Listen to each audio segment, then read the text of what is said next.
So hello everyone, I am Akash Gaur. Welcome back to आपका अपना Indian medical lecture. नया topic discuss करने वाले हैं ट्रिमर, यानी कि जो हाथ पैरों में जो धुजनी होती है, लोगों को कपकपी होती है, पैरों में कपकपी होती है, लिखते समय उनके हाथ ऐसे वाइब्रेट होते हैं, किसी चीज़ को ग्लास को उठाते समय हाई वाइब्रेट होते हैं। वाइब्रेशन जो होती है क्यों होती है, मेडिसिन, ट्रीटमेंट, डिसीज, तीनों चीज़ों के बारे में समझेंगे। क्या प्रॉब्लम है, कैसे होता है और क्या ट्रीटमेंट है। पहली चीज़, कोई भी पर्सनल आम आदमी जो मेडिकल फील्ड से ना हो, अपनी मर्जी से दवाइयाँ ना खाए, डॉक्टर की सजेशन से ही खाए। हमारी video only for medical student, doctor, nursing, pharmacist के लिए बनाई जाती है। ट्रिमर, हाथ पैर कपकपाना क्या होता है समझिएगा, क्या प्रॉब्लम होती है, इसमें क्या दिक्कतें होती है। इन medical term it is called a trimmer और ट्रम्बलिंग, यानी कि मेडिकल की भाषा में से ट्रिमर या ट्रम्बलिंग कहते हैं। इसमें क्या होता है, व्यक्ति का हाथ लिखने में कपकपाना, किसी चीज को होल्ड, ग्लास पकड़ा है तो कपकपाना, इस तरह से समस्या बहुत ज्यादा देखी जाती है। तो क्या प्रॉब्लम होती है, this is involuntary disease in which loss of control, यानी कि देखिएगा बहुत अच्छी चीज बता रहा हूं, इसमें एक वर्ड आया है इनवॉलेंट्री। इनवॉलेंट्री को इसको हाईलाइट कर देता हूं। This is involuntary disease in which loss of control.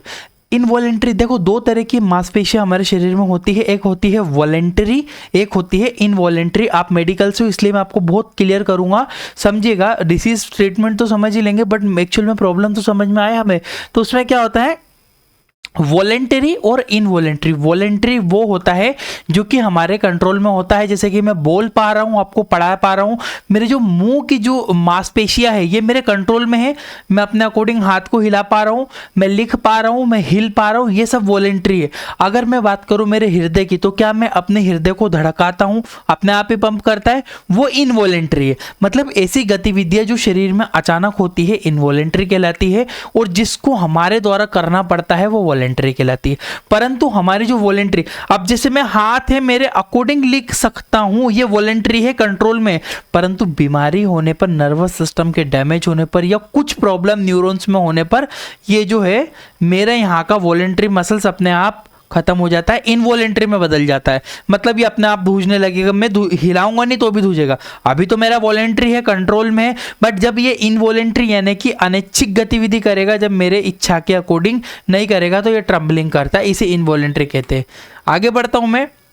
In This is neurological disorder in which voluntary muscles work like as involuntary muscles। मैंने आपको वही चीज़ पहले समझा चुका हूँ कि ये न्यूरॉन की बीमारी होती है, जिसमें हमारी वॉलेंट्री मांसपेशियां इनवॉलेंट्री की तरह कार्य की भांति कार्य करती है।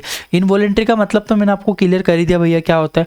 वॉलेंट्री का मतलब भी समझा दिया कि भैया ऐसी गतिविधियां जो हमारे द्वारा की जा सकती हैं, जैसे हाथों का हिलना, बात करना और पैरों का चलना, हाथों का हिलाना वॉलेंट्री है, पर बीमारी होने पर मेरे हाथों से कंट्रोल हट जाएगा और ऐसे ऐसे ट्रम्बलिंग मुझे होने लगेगी उसमें। ठीक है, आगे बढ़ता हूँ।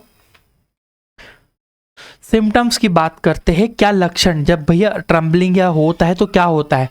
शेकीनेस, यानी कि कपकपी होना, ऐसे ऐसे कपकपी होती है, कपकपी होने लगना। और शेकीनेस फिंगर, यानी कि उंगलियों का कभी कभी ऐसे ऐसे ऑटोमेटिकली उंगलियां ऐसे ऐसे हिलती रहती, बुजुर्गों में आपने देखा होगा, क्योंकि वो तो एज का प्रॉब्लम है, बट जवानों को भी होता है, मतलब वो बीमारी है, डिसीज है। ठीक है।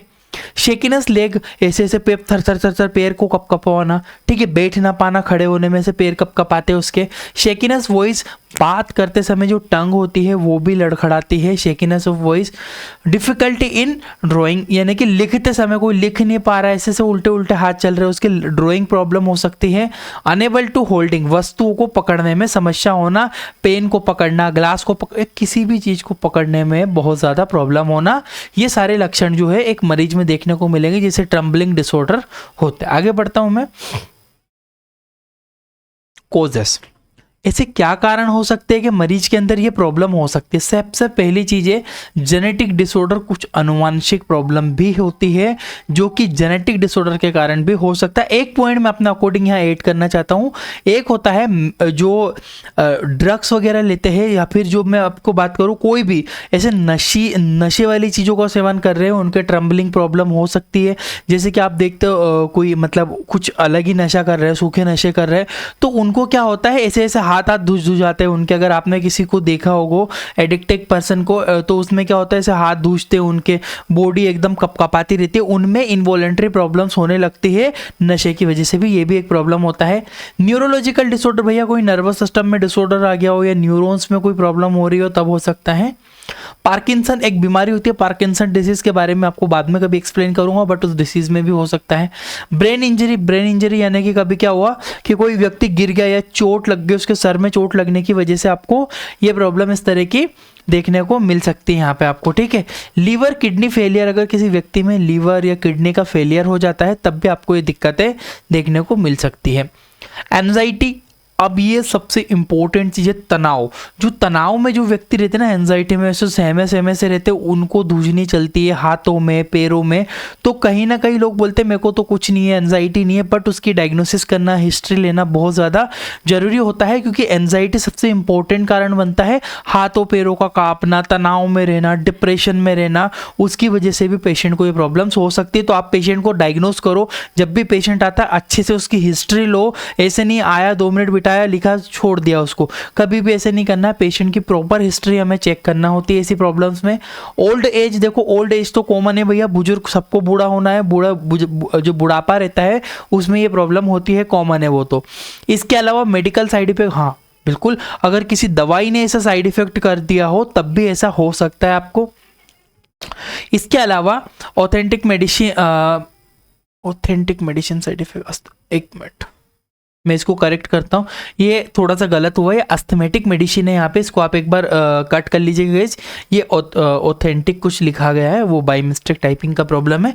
यहाँ पे आप ये अस्थमेटिक यानी कि अस्थमा से जो जुड़ी हुई दवाइयाँ होती है ना, वो कभी दुष्प्रभाव दिखाती है ना, अस्थमेटिक मेडिसिन में तब भी हो सकता है। और विटामिन डी की डेफिशिएंसी, ये भी बहुत इंपॉर्टेंट पॉइंट समझने वाला है। ज़्यादातर प्रॉब्लम विटामिन डी की कमी से होती है। अगर ऐसे कपकपा रहे हाथ ऐसे, तो कहीं ना कहीं उसकी बॉडी में विटामिन डी का लेवल कम है। तो करना क्या है, विटामिन डी की डायग्नोसिस करवा लो, टेस्ट करवा लो, विटामिन डी का लेवल कम आता है तो विटामिन डी के सप्लीमेंट पेशेंट को प्रिस्क्राइब करना है। आगे बढ़ते हैं, डायग्नोसिस। अब मरीज का निदान कैसे करोगे, पता कैसे लगाओगे उसको क्या प्रॉब्लम है, किस वजह से उसको हो रहा है। पहला है हिस्ट्री, पेशेंट की पूरी हिस्ट्री लेना, जिससे हम एंजाइटी के बारे में समझ पाएंगे कि मरीज तनाव में तो नहीं है। ब्रेन सीटी स्कैन, मस्तिष्क में जो सीटी स्कैन होता है, आप ब्रेन का सीटी करवा सकते हो या एमआरआई प्रिस्क्राइब पेशेंट को की जा सकती है। फिजिकल एग्जामिनेशन, भौतिक परीक्षण, मतलब फिजिकली आप पेशेंट को बिठा के देख सकते हो कि ट्रम्बलिंग हो रही है, उसके हाथ कपकपा रहे हैं क्या, उससे लिखवा के आप देख सकते हो, आगे दिखाया मैंने। न्यूरोलॉजिकल एग्जामिनेशन में कुछ मशीन से न्यूरोलॉजिकल इंस्ट्रूमेंट होते हैं जिनसे आप न्यूरोलॉजिकल एग्जामिनेशन कर सकते हो। ड्राइंग टेस्ट, यानी कि किसी से कुछ चित्र वित्र बनवा के देखो, वो अगर ठीक से बना पा रहा है, गोल घेरा बनवा ऐसे धूज रहे, मतलब ट्रम्बलिंग वहां समझ में आ जाएगी। तो ये बेसिक डायग्नोसिस है जो आप पेशेंट को करवा सकते हो। इसमें विटामिन डी का एक टेस्ट आप एग्जांपल लैब टेस्ट में ले सकते हो। आते हैं ट्रीटमेंट के ऑप्शन के ऊपर, क्या ऑप्शन बनते हैं हमारे पास। पहली चीज, ऑक्यूपेशनल थेरेपी बहुत अच्छा इफेक्ट करती है। ऑक्यूपेशनल थेरेपी आपने देखी होगी, आप एक बार समझिएगा ऑक्यूपेशनल थेरेपी क्या होती है, वो भी कर सकते हो। स्पीच थेरेपी भी होती है, पेशेंट से बुलवाना, स्पीच थेरेपी उसको देना। फिजिकल थेरेपी या फिजियोथेरेपी आप इसको कह सकते हो। फिजियोथेरेपी से भी काफ़ी अच्छा इफेक्ट पेशेंट के अंदर लगता है। 3 प्रॉब्लम्स, 3 इसके जो है ट्रीटमेंट बन सकते हैं। अब आते हैं मेडिकेशन के ऊपर कि क्या मेडिकेशन। देखिए गाइज, ऐसी प्रॉब्लम्स में मेडिकेशन ऐसे होता है कि पूरी चीज़ आपको समझना पड़ती है, बट फिर भी मैंने आपको कुछ लिया है। जैसे विटामिन डी के कैप्सूल्स बनते हैं। अगर पेशेंट में विटामिन डी की कमी की वजह से पहले डायग्नोसिस करना है, फाइनल डिसीजन ले रहा है कि पेशेंट के ट्रम्बलिंग क्यों हो रही है, उसका कारण पता लगने के बाद विटामिन डी की कैप्सूल, अगर विटामिन डी का लेवल है तो vitamin D capsule. If disease develop due to vitamin D deficiency then use this capsule. Capsules आपको विटामिन डी के मिल जाएंगे मार्केट के अंदर, 4 कैप्सूल्स का ये आता है। या बीमारी विटामिन डी की, यदि कोई बीमारी विटामिन डी की कमी से हुई है तो विटामिन डी सप्लीमेंट इस्तेमाल की जाते हैं। Patient should be taken, doses देख लो, patient should be taken 1 capsule per week same time after taking meal. यानी पेशेंट को कब प्रेस्क्राइब करना है, मरीज को कैप्सूल लेना है दिन में 1 बार लेना है, हफ्ते में, यानी कि दिन में आज 1 बार ले लिया, अगले हफ्ते फिर लेगा, फिर नेक्स्ट वीक फिर लेगा। इस तरह से वो नेक्स्ट वीक के अकॉर्डिंगली उसको ले सकता है, ठीक है। जब तक उसको, इसके कुछ सचेट भी अवेलेबल रहते हैं, सचेट फॉर्म में भी रहता है, सचेट फॉर्म भी आप यूज कर सकते हो। नेक्स्ट आती है, नेक्स्ट ऑप्शन बनता है प्राइमिडोन टैबलेट। प्राइमिडोन टैबलेट क्या होती है समझेगा। This tablet reduce the hyper electrical activity of brain. Brain इसको ब्रेन कीजिएगा, थोड़ा सा ये गलत हुआ है ना, ब्रेन कर लीजिएगा। ब्रेन यानी कि जो हमारा ब्रेन है उसके अंदर अगर हाइपर एक्टिविटी हो रही है, हाइपर एक्टिविटी का मतलब है अगर कोई गतिविधि अधिक हो रही है तो उसको कम करने से, अब इससे होगा क्या, हाइपर एक्टिविटी से क्या होगा, बॉडी में ज़्यादा ट्रम्बलिंग होने लगेगी, तो एक्टिविटी को नॉर्मल करने में आप प्राइमिडोन टैबलेट का इस्तेमाल कर सकते हो, पर डायग्नोसिस होने के बाद कि उसको ये प्रॉब्लम की वजह से हो रहा है। ठीक है, it's standard dose is, standard dose की बात करूँ प्राइमिडोन की तो 100 से लेकर 200 mg तक बीडी डिपेंड करता है पेशेंट की नीड पे लिखा है। इस दवाई का इस्तेमाल मरीज में 100 से 200 mg तक इस्तेमाल की जा सकती है। दिन में 2 बार 2 डोज में देना है, एक मॉर्निंग में और एक शाम के टाइम पे, जब और बाकी मरीज की अवस्था पर निर्भर करता है। देखिए तो स्टैंडर्ड डोज मैंने बता दिया, पर पेशेंट आएगा तो एडल्ट है, उसके अंदर कितनी प्रॉब्लम है क्या है, उसके अकॉर्डिंग ही डोज उसका प्रिस्क्राइब होता है। ठीक है, प्राइमिडोन की टैबलेट आती है, यूएसपी है, 50 mg की टैबलेट इसके अंदर निकलेगी, बाकी आप 100 से 200 mg तक प्रिस्क्राइब पेशेंट को कर सकते हैं स्टैंडर्ड डोज। ठीक है, अब आती है अल्प्राजोलाम। अल्प्राजोलाम क्या होती है, it if disease develop due to anxiety then use this tablet. यदि किसी कारण से मरीज के तनाव है और उस कारण से बीमारी अगर हुई है तब इस टैबलेट का इस्तेमाल किया जाता है अल्प्राजोलाम। अल्प्राजोलाम याद रखिएगा सफिक्स है जोलाम, लाम या पाम, लास्ट में किसी भी दवाई में लाम या पाम आता है मतलब वो एंटी एंजाइटिक मेडिसिन है, ये चीज ध्यान रखिएगा। और ये क्या करती है, रिड्यूस करती है हमें, अगर पेशेंट को एंजाइटी है, तनाव ज्यादा है तब इसका इस्तेमाल किया जाता है।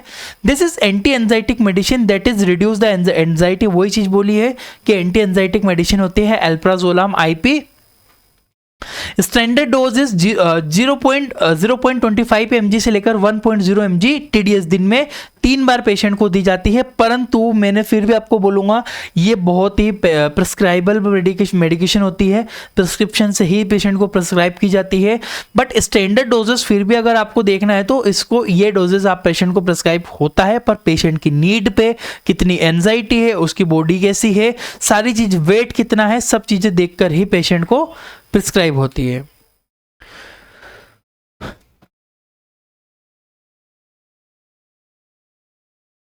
मैं नेक्स्ट आती है मिराटाजेपिन। मिराटाजेपिन भी एक टेबलेट बनती है, काफी अच्छी टेबलेट बोलते हैं इसको भी, मिराटाजेपिन। दिस इज ऑल्सो एंटी एंजाइटिक, ये भी एंजाइटिक की मेडिसिन है। एंजाइटी सबसे इंपॉर्टेंट चीज बनती है, और एंजाइटी का ड्रग वर्ग लेता है ना पेशेंट, ड्रग्स की वजह से उसके हैंडशेक कर रहे हैं या कोई ऐसा नशा कर रहा है, तो उस कंडीशन में जो पेशेंट है वो तनाव में आ जाता है।